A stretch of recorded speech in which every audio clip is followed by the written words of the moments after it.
अस्सलाम वालेकुम नाजरीन, एमान न्यूज़ में एक बार फिर आपको खुशामदीद कहते चले। मैं हूँ मोहम्मद इब्रार। अब तक की ताज़ा तरीन हेडलाइंस। गवर्नर सिंध इमरान इस्माइल का कहना है कि शहबाज शरीफ, फजल रहमान और जरदारी तीनों निशाने पर हैं। कराची में मीडिया से गुफ्तगू करते हुए इमरान इस्माइल ने अदम एतमाद के मामले पर कहा कि ऐसा कैसे हो सकता है कि 20 MNAs खरीद कर हुकूमत तब्दील की जाए। उन्होंने सिंध हाउस में मुनरिफ अरकान पर तंज करते हुए कहा कि सिंध हाउस में गधे घोड़े सब जमा हैं, वहाँ मंडी लगी है, लेकिन इलेक्शन कमीशन समेत दीगर इदारे खामोश हैं। गवर्नर सिंध का कहना था कि वज़ीर आज़म के पास गवर्नर राज समेत दीगर ऑप्शन मौजूद हैं। इसके अलावा आज़ाद उम्मीदवारों को साथ मिलाने का ऑप्शन भी मौजूद है। इमरान इस्माइल ने अपोजिशन को खबरदार करते हुए कहा कि शहबाज शरीफ, फजल रहमान और जरदारी तीनों निशाने पर हैं। मौसम की खराबी के बायस वज़ीर आज़म इमरान खान का पारा चिनार का दौरा मुलतवी हो गया। वज़ीर आज़म इमरान खान ने आज पारा चिनार में अवामी जलसे से खिताब करना था, तहम वज़ीर आज़म इमरान खान मौसम की खराबी के बायस ना जा सके। पारा चिनार में जलसे के स्टेज से वज़ीर आज़म इमरान खान का दौरा मुलतवी करने का ऐलान किया गया।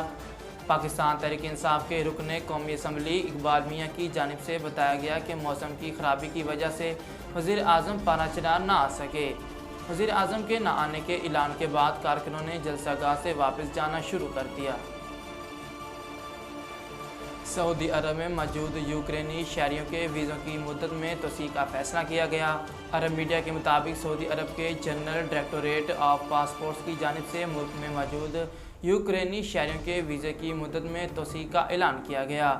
जनरल डायरेक्टोरेट का कहना है कि इंसानी हमदर्दी की बुनियाद पर मुमलिकत में क़याम पजीर यूक्रेनी सियाहों, कारोबारी शख्सियात और दीगर शहरियों के वीज़ों की मुद्दत में बगैर किसी फ़ीस के तोसी की जा रही है।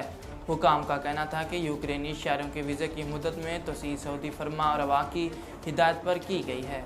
अमरीकी सदर जो बाइडन ने यूक्रेन को मज़ीद $80 करोड़ की फ़ौजी इमदाद देने का ऐलान कर दिया।